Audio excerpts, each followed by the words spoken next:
Live from Buffalo Wild Wings at the Falls, it's Bearcat Sports Chat. Here's the voice of the Bearcats, Dylan Hutton. Good afternoon and welcome to tonight's edition of Bearcat Sports Chat live from Buffalo Wild Wings in Bristol. I'm Dylan Hutton, and with me is Mark Harr and Athletic Director Brad Harper joining us here on our winter sport preview show. We're definitely excited to get back going at it one more time. I know it's been a little bit of a layoff. Mr. Harper's definitely excited, I can tell, that things are getting ready to get fired back up. Yeah, it's hard to believe it's already here. We've enjoyed the time to get ready, but, I mean, we tip it off for real Friday night and against a good Abingdon team, so we're anxious to get started in hoops. We have kids in the pool this evening in their first regular season contest, and it's just, and the wrestlers are getting ready to get after it for real as well. So it's a busy time for all of us. And we're going to have everybody except for swimming involved this afternoon. We'll be joined by boys varsity basketball coach, Coach Wayne Rasnick, Coach Simmons from girls varsity, or Timmons that is, and then wrestling's Coach Schuler is going to join us right after Mr. Harper here in the opening as they all prepare to embark on their 2017-2018 seasons. Again, we're thrilled to get it underway and trying to get a little bit of an overview over it all. Bring in Mr. Harper here. And Mr. Harper, a few weeks removed from football season, what has life been like prepping for the winter grind? You know, probably the biggest thing is just the eligibility of kids and kind of getting everything, make sure the coaches have everything they needed to get the year started correctly, and just learning. You know, Coach Rasnick is a returning coach, but we did not have the privilege of working together the first time around. So just kind of getting to know each other and expectations and kind of what we need to do. And like I said, the biggest thing is just making sure the kids and teams have everything they need, and then the eligibility aspect of it. So just trying to get all the housework done before all the real fun begins. That's it. And, you know, and just kind of working together and communicating with that different group of coaches for the winter season. I know you don't like to dwell on the past at all, but with a few weeks in the bag since the fall season, give us some of your thoughts on the fall seasons and your conclusions from it. Well, certainly, you know, we've talked about it, I think, off the air more, but certainly we had a great fall. You know, we had a 10th place finisher in the state in cross country. We had the girls volleyball team made a run into the regional semifinals. We'll have two first-team all-region players from that, and they had a great year. And then, of course, you know, and you guys know, being the voice of the Bearcats, football was such an exciting time, and to be able to host our first playoff game at home at the Gene in several years was exciting, and certainly builds, you know, kind of an atmosphere in the school that makes a difference every day. I mean, I think school morale's up, school spirit's certainly up, and it just kind of feeds, one thing kind of feeds off to another, and our hope is, as an administrator, that, you know, success breeds success. So even though, you know, some of these kids are going into other sports in the winter, the fact that we've had some success in the fall will lead to big things in the winter and spring as well. Momentum, just keep it rolling, right? That's it. And, you know, and it's a lot of the same kids, and, you know, and part of being successful is not so much the X's and O's aspect of it is the team chemistry. And you guys know that our football team, I think one thing that made that group special was they got along so well. They really liked each other off the field. They would go to bat for each other. And it's just certainly, I mean, you see kind of a good representation of our boys basketball team. Girls will be here in a little bit. I'm sure our wrestlers were told to stay home because of a strict weight control policies. But, you know, it certainly helps. And we got a great group of kids overall. So I look for big things this winter as well. Yeah, and what we've seen, volleyball seemed like they had molded together pretty well, and hopefully that translates over. And like you said, a lot of the same athletes. Hopefully it keeps on. I see Gavin here today. Of course, we talked to Gavin during golf season, right. So he's done switched, moved to a little bit bigger sized ball to work with there. Yeah, he has, team. And you know, we're hoping Mr. Austin can just stay healthy. I see his mom in the crowd, and I'm sure she's tired of seeing Dr. Phillips. And even though Appalachian Orthopedics is one of our corporate sponsors, and we certainly appreciate the Austin family's donation to them, we're looking forward to just staying healthy and him being able to have a great season along with all of his teammates. So not too long from now, we're going to have 2 big tournaments being played at Virginia High School.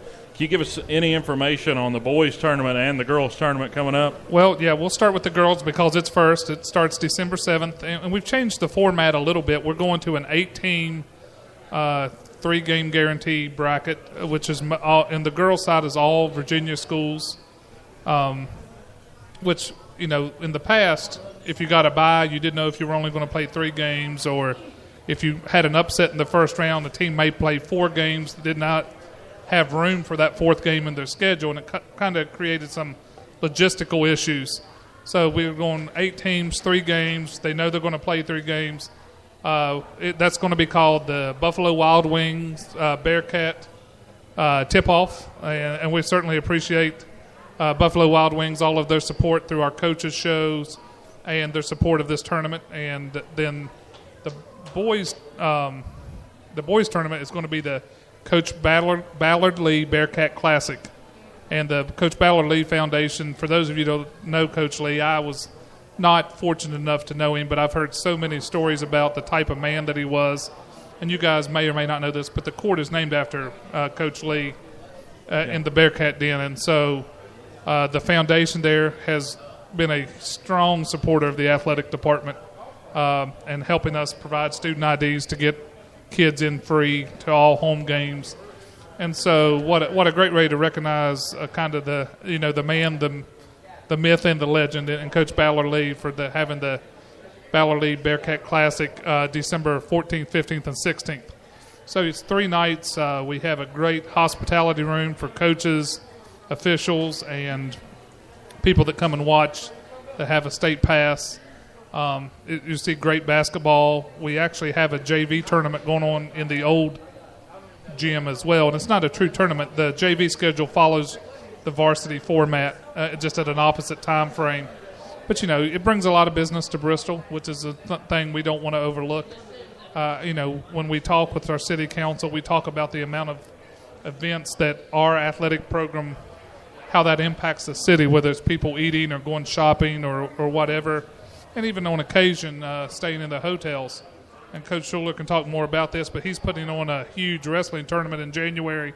We'll have 32 teams here, that bring fans, and they stay all day, and they certainly eat and stay in our hotels. And all that plays a part in our economic development for the city, and that I think sometimes maybe goes overlooked, that people don't really understand. But going back to the basketball tournaments, I think it'll be, 6 great nights of hoops. It'll be hustling and bustling at the Den as it seems to always be, and just looking to hopefully the Bearcats come out on top in both. Got to get 2 tournament wins there. Definitely, hopefully, get it done. And moving on now, what are some expectations for you this winter from your winter teams? Obviously, the most important thing for me, we were sitting here joking about the Tennessee coaching situation a second ago, but in all seriousness, we want our kids, and our group does a really great job of this. It's all about how we represent the program. All of us have walked into a situation as Bearcats that we have a strong tradition, and more importantly, as an AD or an assistant principal, my main concern is, obviously want our coaches to take care of our kids, want our kids to represent the school and their program in the right way, and our kids do a really good job of that. And what I try to tell them when I have a chance to talk with them is, always try to leave something better than you found it. And I think that's our goal. None of us are going to, Virginia High was here long before many of us, and will remain long after a lot of us are gone. So my challenge to all of our student athletes is, make a positive mark on the program where you leave it better than you found it. I think if you do things the right way, the wins and losses take care of themselves.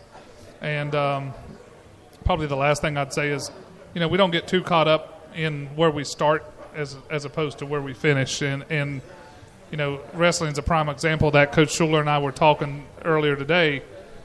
He is missing a couple wrestlers at his match this weekend at Tennessee High, but they're all one's going on a college visit to Emory. One has another important issue where he trying to work his way into one of our service academies.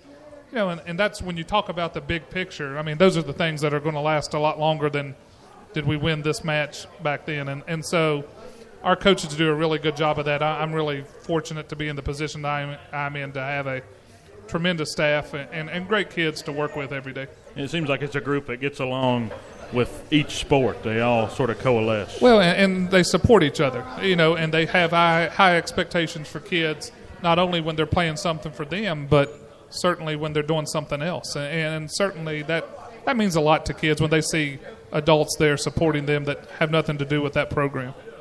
Yeah, so you got a lot of people here tonight. You got a lot of listeners at home. I want you to update us on the schedule for the coming week or so. Well, as we said, swimming starts tonight. Volunteer, Cherokee, and are paying a visit to the Margaret H. St. John pool at Virginia High School. Our middle school teams have 3 long away trips this week. Probably the AD should be fired for scheduling those. Going to Tazewell tonight, Chilhowie Wednesday, and Richlands Thursday. So that was I will say I just signed off on that schedule. I did not create that schedule. Shoo. Leave it to the AD to mess it up, huh? Yeah, at least I'm not signing memorandums of understandings that I have to pay a guy $20 million who's never going to coach a game. But burn. It's hard tonight. Come on. So that's a challenge. But middle school's been going for a couple weeks now. We just finished up a huge middle school tournament right before Thanksgiving where we had a great turnout. And then, like I said, we have wrestling Saturday at Viking Hall. And then hoops tips it off Friday night. Varsity girls tip at 6 with the varsity boys to follow. The re-beginning of the Wayne Rasnick era as we had a lot of success here the first time, and we certainly hope he recreates that. The girls team has a lot of weapons coming back, so it's an exciting time, and it's kind of like and being in the holiday season. It's kind of like Christmas, when you get ready to get that first one under your belt, and hopefully the kids are excited, the coaches are excited, and obviously as administrators and the voice of the Bearcats, I'm sure you guys are excited as well. Yeah, basketball's a little bit quicker pace, so we're ready to get it going. Mark's going to have to really shrink his time in. It's how long he talks. He's been talking a little too much. Dylan already limits me enough. You've been very generous with his time during football season, so I'm sure you guys will get it. And I've told you this, and I will tell you this every chance I get. You guys do a really great job. You've become part of the Bearcat family in a really short amount of time. I mean, it's hard to believe we've only done one football season. I mean, I feel like you guys, we talk either text or something over the weekend, just kind of what's going on, and that just shows how much you guys care. And again, you've taken a really kind of an idea out of necessity and made it something truly special. And I enjoy coming to talking with you, but I really enjoy listening to the kids. And then with the Ask Cat segment where they kind of text each other or send Twitter questions in, and so it's really grown into something that I couldn't even really probably envisioned in that first week to where we are now is pretty remarkable. Yeah, we'll look and see if we got any Ask Cats questions for you. I don't know. We'll see. Not many people want to go after the AD unless you're at Tennessee, and then you never know. But here's your one question. This is just a bonus question. Mark wants to know, and I'm sure several Tennessee fans in here would like to know. We're going to try to gauge your interest in the Tennessee job. What do you think? In terms of you, me, AD, John Curry's gone. Who you taking? Yeah, you taking it? I'm pretty happy right where I'm at. So, I'm not sure that my wife or I have any plans to move anytime soon. Especially to Knoxville, right? Just make sure you guys hit up the GoFundMe for John Curry's firing buyout. That'd be great. Thank you. But no, in all seriousness, I'm very happy right where I'm at. I'm blessed to work with great administrators and support staff.